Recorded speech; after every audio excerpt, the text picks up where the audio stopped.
Hello students, कैसे हैं आप सब लोग। स्टूडेंट्स, आई होप आप सभी लोग बहुत अच्छे होंगे, बहुत स्वस्थ होंगे और बहुत अच्छे से पढ़ाई कर रहे होंगे। स्टूडेंट्स, आज हम जो टॉपिक करने वाले हैं वो है क्लास 12th का सर्च फॉर जेनेटिक मटेरियल। उसमें से अपन जो एक्सपेरिमेंट करने वाले हैं वो है हर्शे एंड चेस एक्सपेरिमेंट, जो कि ट्रांसडक्शन प्रिंसिपल्स पे काम करता है। चलिए स्टूडेंट, स्टार्ट करते हैं। क्या कहता है हमारा हर्शे चेस एक्सपेरिमेंट। सबसे पहले तो मैं यहाँ डाल देती हूँ सर्च फॉर जेनेटिक मटेरियल, क्योंकि आपको पता चले एक वो मोटिव क्या है हर्शे और चेस ने एक्सपेरिमेंट किया है, क्यों वो जानना चाह रहे हैं genetic material. DNA is genetic material.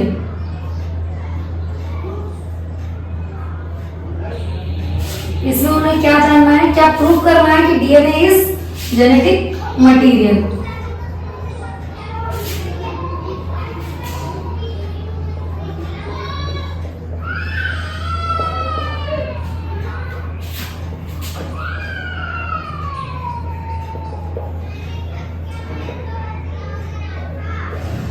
अब क्या है यहां पर बच्चों, Alfred Hershey and Martha Chase 1952 में Alfred Hershey and Martha Chase इन्होंने ये एक्सपेरिमेंट किया। इस एक्सपेरिमेंट में क्या क्या चीजें इन्होंने यूज की वो देखते हैं। सबसे पहले यहाँ पे बच्चों, पहले हमें एक्सपेरिमेंट से पहले उसने जो जो चीजें की वो देख लीजिए। तो क्या क्या लिया यहाँ पर इन्होंने लिया बैक्टीरियोफाज। क्या होता है bacteriophage? Bacteriophage is a virus. कुछ लोग इसे बैक्टीरियोफेज भी बोलते हैं, दोनों ही प्रोनाउंसिएशन ठीक है, कुछ भी गलत नहीं है। ये एक वायरस है जो किसको इन्फेक्ट करता है, किसको खाता है? बैक्टीरिया को। Virus which infect bacteria.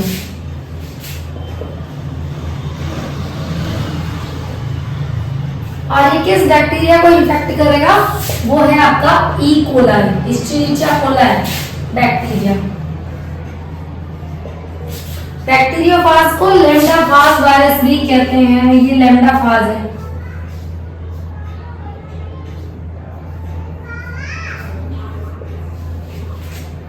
बच्चों, अब यहाँ पर हमने क्या लिया? तीसरी चीज रेडियो एक्टिव एलिमेंट। इन जो साइंटिस्ट थे इन्होंने radio active element. Radio active element वो एलिमेंट होते हैं जो कि मतलब इन पर अगर एक्सरेज पास की जाए तो ये शाइन करते हैं, और जैसे ये चमकेंगे तो आपको पता चल जाएगा जिस सर्च करने वाले हैं आप, वो सर्च आपके सामने आ जाएगी। यहाँ पर इन्होंने लिया सल्फर S35 और फास्फोरस 32। देख लीजिए बच्चों एक बार।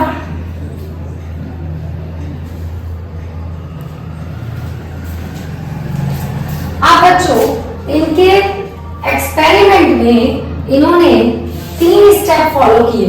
3 स्टेप में सबसे पहला स्टेप था infection, then blending and third one is centrifugation. अभी हम करेंगे एक एक चीज, पर हम यहाँ पहले सब चीजें लिख लेते हैं। 3 स्टेप यहाँ पर फॉलो हुए, 1 2 3, इन्फेक्शन, ब्लेंडिंग एंड सेंट्रीफ्यूगेशन। अब क्या है बच्चों, सबसे पहले आप बैक्टीरियोफाज को देख लीजिए।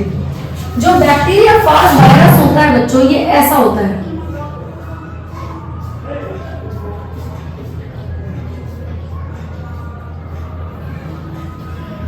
ये इसका हेड पार्ट, ये इसका टेल पार्ट। ये हेड पार्ट हो गया। अब जो बैक्टीरियोफाज है, इसका जो आउटर कोट होता है वो कैप्सिड होता है। कैप्सिड यानी कि प्रोटीन कोट। ये प्रोटीन से बना हुआ कोट है। अब इसका जो प्रोटीन कोट है, इसको लेबल किया जाएगा सल्फर 32 से, क्योंकि प्रोटीन कोट में जो अमीनो एसिड्स प्रेजेंट होते हैं वो होते हैं सल्फर से रिलेटेड, सल्फर वाले, और उनका नाम होता है मिथियोनिन या सिस्टीन। तो इसीलिए इसको लेबल किया जाएगा सल्फर 35 से। और इसके अंदर जो जेनेटिक मटेरियल भरा हुआ है उसे, वो क्या है आपका, उस जेनेटिक मटेरियल को फास्फोरस P32 से लेबल किया जाएगा, और इसको लेबल किया जाएगा S35। 5 से, क्योंकि सल्फर वाला जो है वो प्रोटीन से रिलेट कर जाएगा। चलिए बच्चों, अब इन्होंने एक्सपेरिमेंट करने के लिए सबसे पहले इन्फेक्शन, चलिए अब हम स्टेप बाय स्टेप चलते हैं। इन्फेक्शन फर्स्ट स्टेज, ये लिया आपने एक बैक्टीरिया ई कोलाई,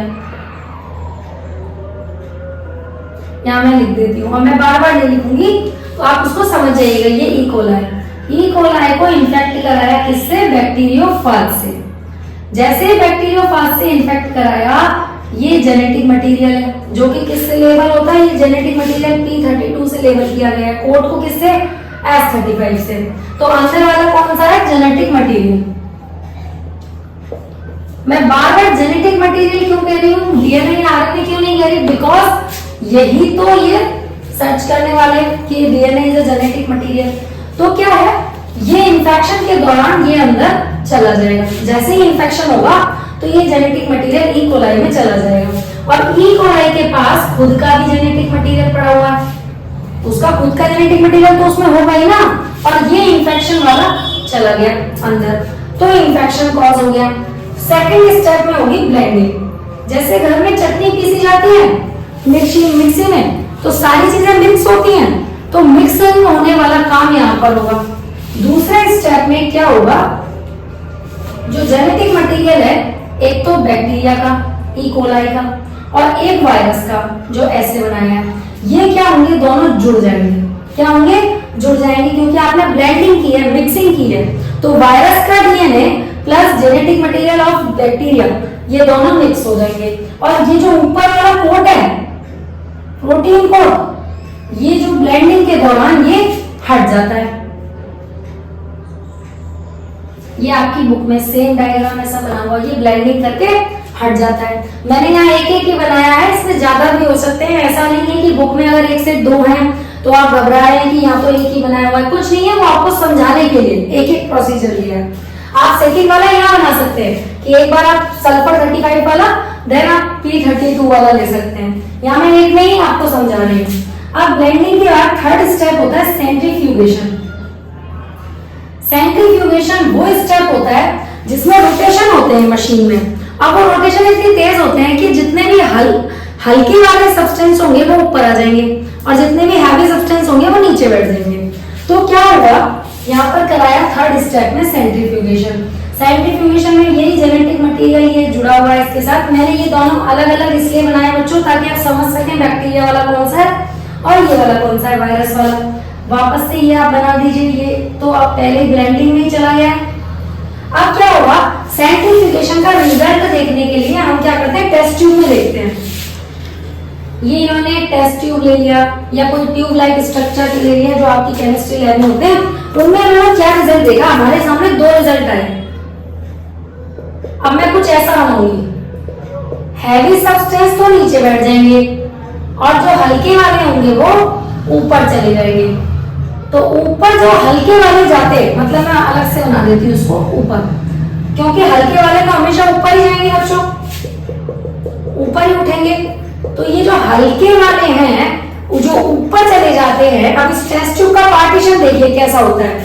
हल्के वाले जो ऊपर उठे हुए हैं उसको बोलते हैं सुपरलेटेंट, और जो नीचे हैवी वाले हैं उसको बोलते हैं पैलेट। अब इन्होंने टेस्टिंग की पैलेट और सुपरलेटेंट दोनों की। जब इन्होंने टेस्टिंग की तो पैलेट में इनके सामने रिजल्ट आया, जैसे एक्सरेज पास कराई तो एक्सरेज में जो है फास्फोरस 32 पैलेट में पाया गया 30 फास्फोरस P32 इसमें यहाँ प्रेजेंट होता है।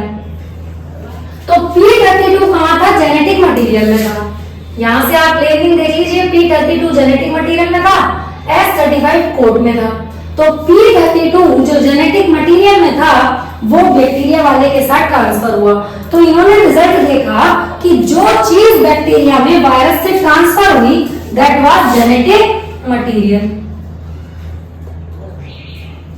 और ये जो जेनेटिक मटेरियल था दैट वाज डीएनए। तो इनके एक्सपेरिमेंट से ये प्रूव हो गया कि डीएनए इज जेनेटिक मटेरियल। क्या प्रूव हो गया, prove that DNA is genetic material. और जो चीज मिक्स नहीं हुई वो था हमारा S35। सल्फर 35 मिक्स नहीं हुआ। प्रोटीन कोड इसलिए मिक्स नहीं हुआ because protein is not a genetic material. Genetic material जो था वो डीएनए था, तो वो ही इसमें ट्रांसफर हुआ। चलिए बच्चों इसको देख लीजिए एक बार।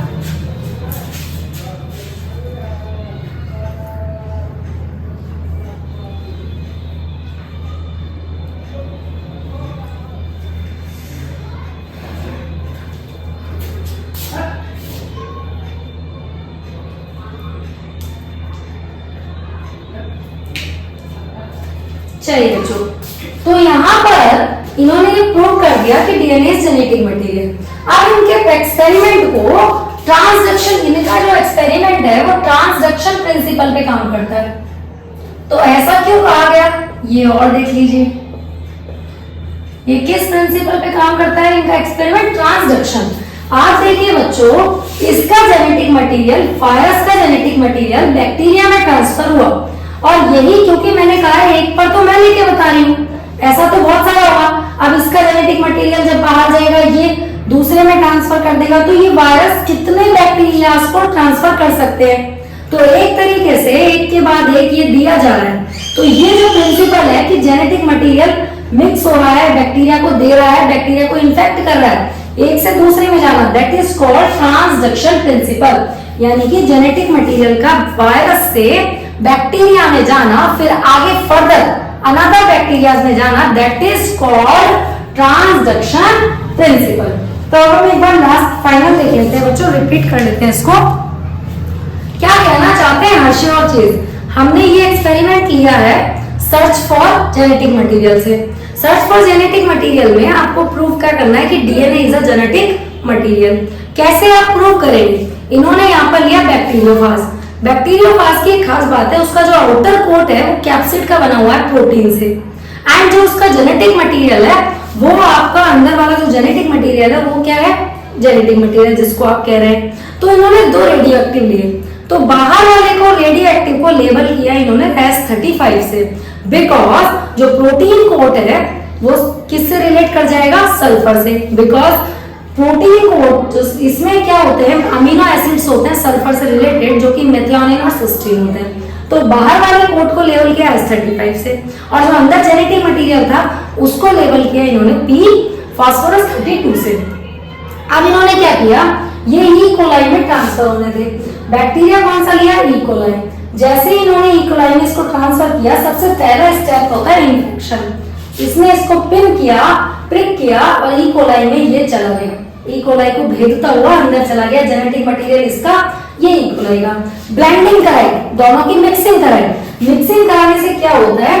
जो बाहर चिपका पड़ा था ये हट जाता है मिक्सिंग के टाइम। आप देखिए जब मिक्सिंग होती है तो कुछ चीजें तो अलग होंगी, तो कुछ ये जो अंदर वाला था वो तो मिल गया, और बाहर से जो चीजें वो उड़ती हुई अलग हो गई, जैसे कि ये कोट बाहर। अब सेंट्रीफ्यूगेशन में क्या किया? इसमें भी रोटेशन होते हैं। अब मिक्सिंग इतने अच्छे से होती है कि हैवी चीज तो नीचे बैठ जाएगी और जो हल्के वाले पार्टिकल्स है वो ऊपर चले जाएंगे। तो हमारे पास टेस्ट ट्यूब में दो पार्टीशन आए, एक पैलेट एक सुपरनेटेंट। पैलेट में क्या आया? हैवी चीज जो आई उसको एक्सरेज पास कराई, तो एक्सरेज पास कराने से वो चमका, और हमें क्या मिला? मैंने आपको पहले बताया रेडियो एक्टिव एलिमेंट एक्सरेज पास कराने से चमकते हैं, शाइन करते हैं। तो कौन सा एलिमेंट चमका? फास्फोरस 32। तो यहाँ से प्रूव हो गया कि यहाँ जेनेटिक मटेरियल है। और कौन सा जेनेटिक मटेरियल है?